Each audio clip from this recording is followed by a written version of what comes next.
जो 2020 में हमारे टिकट पे चुनाव लड़ रहे थे, उन व्यक्ति को आज बिहार में एमएलसी बनाकर मंत्री बना दिया गया, सिर्फ इसलिए क्योंकि मुकेश सहनी को रोको। हमारे विधायक को खरीद लिया, हमें सरकार से बाहर कर दिया, हमको गुलाम बनाना चाहता है।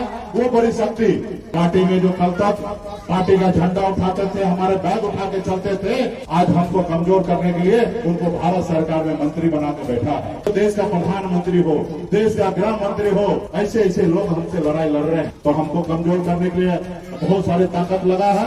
आप सही से निर्णय लीजिएगा कि वोट किनको देना है। आपके पास इतना ताकत है कि देश का प्रधानमंत्री आप बनाते हैं। जब आप हमारे हाथ को मजबूत कीजिएगा तब ये विचार पूरा होगा। आपस में सभी जाति सभी धर्म के साथ आप लोग भाईचारा बना के रखिए। इस संसार में सही मायने में दो ही जात है, एक अमीर और एक गरीब। अगर आप गरीब हैं तो ये मान लीजिए ये आपकी अपनी जात है, और गरीबी से निकलने के लिए एक आप अच्छे सरकार को चुनिए और दूसरा अपने बच्चे को पढ़ा लिखा के काबिल बनाइए, ताकि वो पढ़ाई लिखाई करके आगे बढ़ेगा। इसलिए सरकार को चुनने के लिए आपके पास वोट है। आप सही से निर्णय लीजिएगा कि वोट किनको देना है। आपके पास इतना ताकत है कि देश का प्रधानमंत्री आप बनाते हैं। आपके उंगली में इतना ताकत है कि राज्य का मुख्यमंत्री आप बनाते हैं। जिस वजह आप चाहिएगा। आजादी के 77 साल में आपने हमेशा देश का प्रधानमंत्री दूसरे को बनाया, राज्य का मुख्यमंत्री दूसरे को बनाया, बिहार के लीडर दूसरे को बनाया। अभी तक आपका समस्या दूर नहीं हुआ। इसलिए आज आपके अपने राज्य में अपना लीडर बना लीजिए। निश्चित तौर पर लीडर बनाइएगा तो आपका भला होगा। जैसे हमारे पासवान भाई ने लीडर बनाया, स्वर्गीय रामविलास पासवान जी को लीडर बनाया। आदरणीय हमारे यादव भाई ने लालू प्रसाद यादव जी को लीडर बनाए। हमारे दलित भाई ने बहन मायावती जी को लीडर बनाया। और देखिए, जिस समाज में लीडर हो जाता है, निश्चित तौर पर उस समाज पे लोग आंख उठाकर नहीं देखता है, उनके सामने में झुकता है। साथियों, उनके सामने में झुकता है। आप भी लीडर पैदा कीजिएगा तो निश्चित तौर पे आपके हर समस्या का समाधान होगा। आपके बारे में आपसे लड़ने के लिए 10 बार सोचना पड़ेगा। तो निश्चित तौर पे ये लीडर बनाने के बाद ही ऐसा होगा। तो आप सभी से आग्रह है कि आगे भी 2 जगह कार्यक्रम है, समस्तीपुर तक जाना है। अब 24 घंटा आप लोग हमें सोशल मीडिया पे देखते होंगे। कल हम उत्तर प्रदेश में थे, आज आपके पास है। अभी रात भर कार्यक्रम करके कल पटना पहुंचेंगे।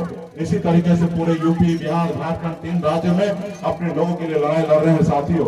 और इसमें हर आदमी को सन पल्ला बनकर काम करना पड़ेगा। ये नहीं देखना है कि हमारे गांव में मुकेश सहनी आए कि नहीं आए। जब मौका मिलेगा तब हम आपके पास जाएंगे।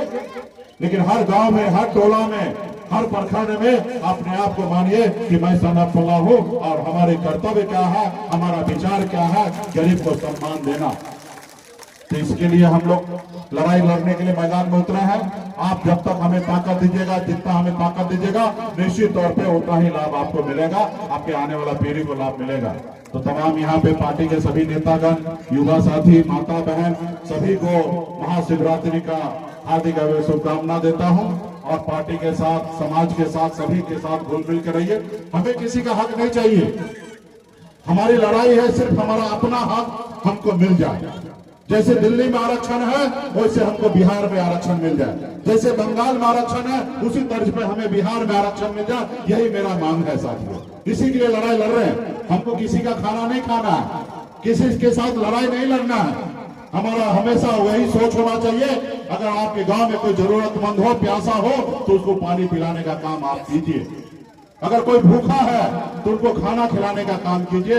ये हमारा विचारधारा है और इस विचारधारा के साथ रहिए। और ये भी आपका विचारधारा है कि आपका अधिकार है तो उसके लिए लड़ाई लड़िए। अगर आपके अधिकार अगर सुई के नोक बराबर भी है तो उसके लिए आप लड़ाई लड़िएगा, तो वो आपका अधिकार मिलेगा। और जब आपका अधिकार मिलेगा तो आपके आने वाला पीढ़ी जो है वो सर उठा के जिएगा साथियों, सर उठा के जिएगा। इसलिए तमाम माता बहन से फिर से आग्रह वही कि अपने बच्चे को पढ़ा लिखा के काबिल बनाइए। आप गांव समाज में देखते होंगे जो पढ़ लिख लेते हैं वो सरकारी नौकरी में लगते, अच्छे काम करते, दूसरे शहर में जाकर काम करते हैं। अगर आज हमको अगर माता पिता ने अगर पढ़ाया लिखाया नहीं होता तो क्या मैं आपके साथ आपके हक अधिकार के लिए लड़ाई लड़ता? नहीं लड़ाई लड़ता। मैं भी जाके कहीं पे मछली मारते रहता, लेकिन आज हमें माँ बाप ने पढ़ाया लिखाया, बॉम्बे जैसे शहर गए, वहाँ मेहनत मजदूरी कर कर वहाँ पे अपनी कामयाबी का झंडा गाड़ा। और फिर जब हमारे पास होशियारी समझदारी था तो हमने देखा कि लोग चांद पे घर बनाने के लिए सोच रहा है, लेकिन हमारे लोगों के लिए इस धरती पर रहने के लिए घर नहीं है। और जब मुझे एहसास हुआ कि इनके लिए लड़ाई कौन लड़ेगा, और फिर मुझे एहसास हुआ कि अगर हम नहीं लड़ाई लड़ेंगे तो कौन लड़ेगा। और इसके लिए आज आपके हक अधिकार के लिए लड़ाई लड़ने के लिए हम मैदान में उतर गए। और हमारा दुश्मन कितना है आप सबको जानकारी होगा।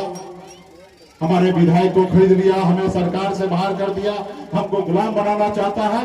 वो बड़ी शक्ति जो देश का प्रधानमंत्री हो, देश का गृह मंत्री हो, ऐसे ऐसे लोग हमसे लड़ाई लड़ रहे हैं। और ऐसे लोगों से हम लड़ाई लड़ रहे, यही हमारी ईमानदारी है साथियों, यही हमारी ईमानदारी है। आप सबको पता होगा पार्टी में जो कल तक पार्टी का झंडा उठाते थे, हमारे बैग उठा के चलते थे, आज हमको कमजोर करने के लिए उनको भारत सरकार में मंत्री बना के बैठा है। जो 2020 में हमारे टिकट पे चुनाव लड़ रहे थे, उन व्यक्ति को आज बिहार में एमएलसी बनाकर मंत्री बना दिया गया, सिर्फ इसलिए क्योंकि मुकेश सहनी को रोको। अगर मुकेश सहनी को नहीं रोकोगे तो ये अपना हक अधिकार ले लेगा और ये अपने समाज को आगे बढ़ा देगा। और जब इनका समाज आगे बढ़ जाएगा तो हम गुलामी किन पे करेंगे। तो हमको कमजोर करने के लिए बहुत सारी ताकत लगा है, लेकिन उसी तरीके से आपको भी ताकत देना पड़ेगा कि हमारे जितने भी दुश्मन हैं उनको जवाब देना पड़ेगा और सही रास्ते पे चलकर अपनी मंजिल को प्राप्त करना है। तो बहुत बहुत धन्यवाद देता हूँ माता बहन सभी को, बहुत बहुत धन्यवाद।